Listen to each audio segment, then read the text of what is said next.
First step, we're going to take our 22 gauge wire and we're going to cut it into thirds.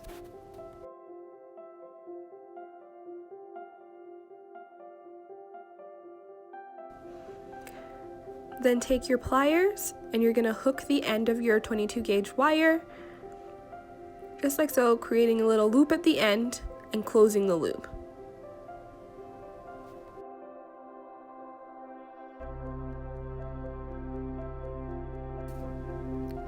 Now take some floral tape, you're going to take off a little bit of what you need, and then you're going to stretch it to activate the glue inside of the floral tape, and then you're going to start wrapping around from the top, wrapping around the hooked end of the wire multiple times in order for your gum paste to get something to grip onto. I think in total I wrapped it around 12 to 15 times using the floral tape around the hooked end of the wire. Once you're done wrapping about 15 times, you're going to take what's left of the floral tape and roll it all the way down the wire to create a secure connection.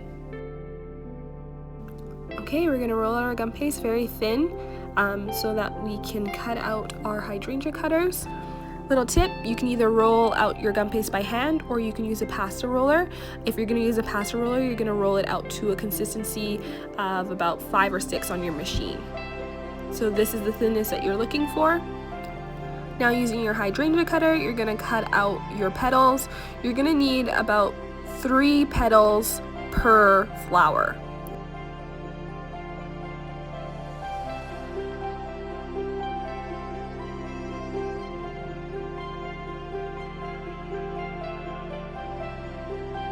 Once you're done punching out your petals, you're going to remove your punched out petals and you're going to put them in a zip top bag.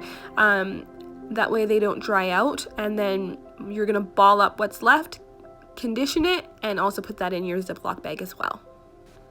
So taking your first petal, you're going to stretch out each petal using your medium cell pin, just like so. You're looking for length, not necessarily width per se.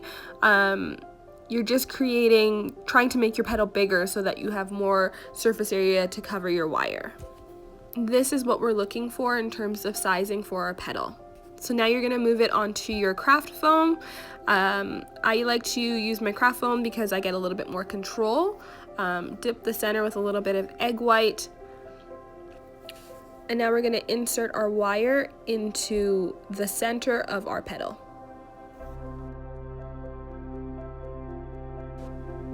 Okay, so now you're going to take a little bit of egg white and put on the inside and at the little bit of the bottom of the petal, and you're going to lift it up and you're going to attach it to your hooked wire. The whole purpose of this first petal is to make sure that your hooked wire is no longer showing.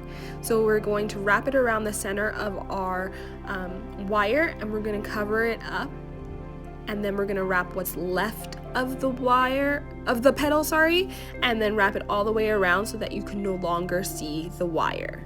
This will set the tone for our little roseling, and probably one of the most important steps of all.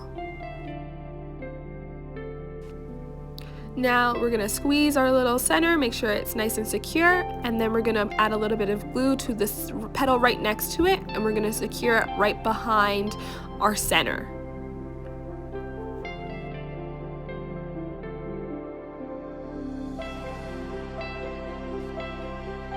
Now we're going to attach the fourth petal, and we're going to attach it adjacent to the second petal.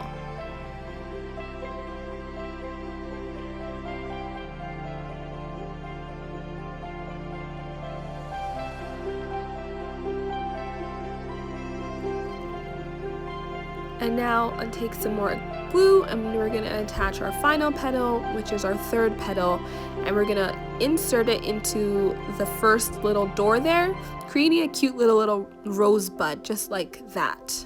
So that's what your first layer of petals should look like when you're finished.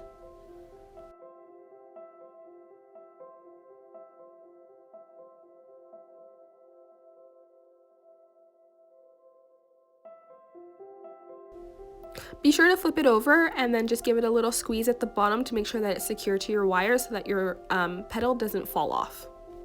On to petal number 2. So basically we're going to give this the same treatment as petal number 1, except one little step that we're going to add at the end, and that's where we're going to create a cupped look with the Dresden tool, but I will show you how we're going to do that.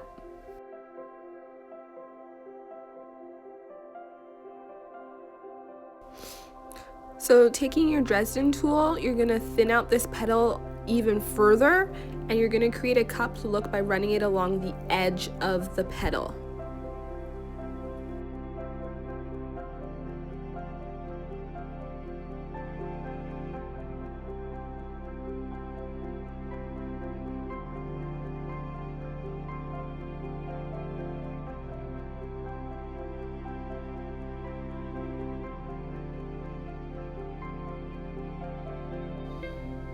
And this is what it should look like, how it's cupped.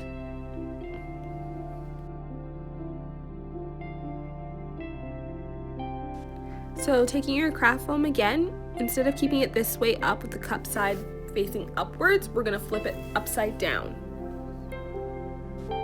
This is going to create more movement when you attach it to your first layer of petals and make it look more like a little rose.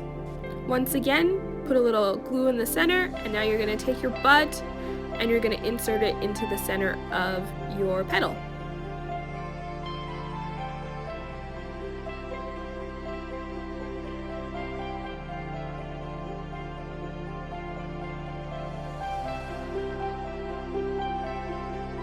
So we're going to apply a little egg white once again, and we're going to start securing our petals by pulling them up towards the center of our bud and just attaching them.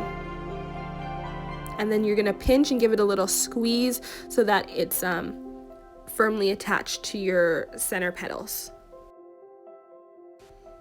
Then you're going to attach petal number 3 adjacent from the first petal.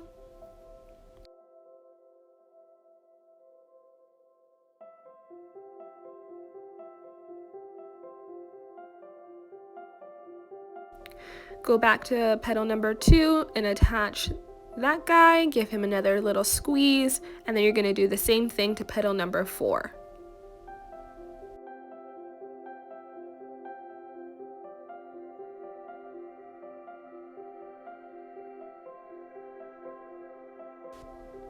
So at this point you can leave them like this.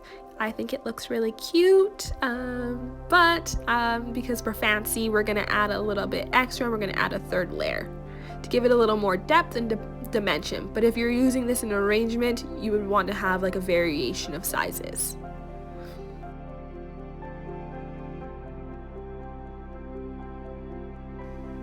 On to our third petal. You're going to do exactly what you did for petal number 2.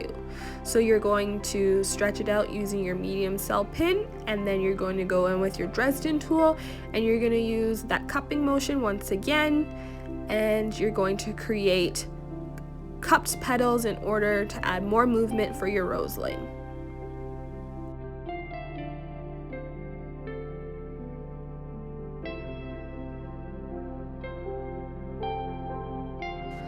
Don't forget to flip it over, add a little bit of glue, and now we're going to take our flower that we already have started making and add these additional petals to it. We're going to attach it in between each of the petals that are already pre-existing.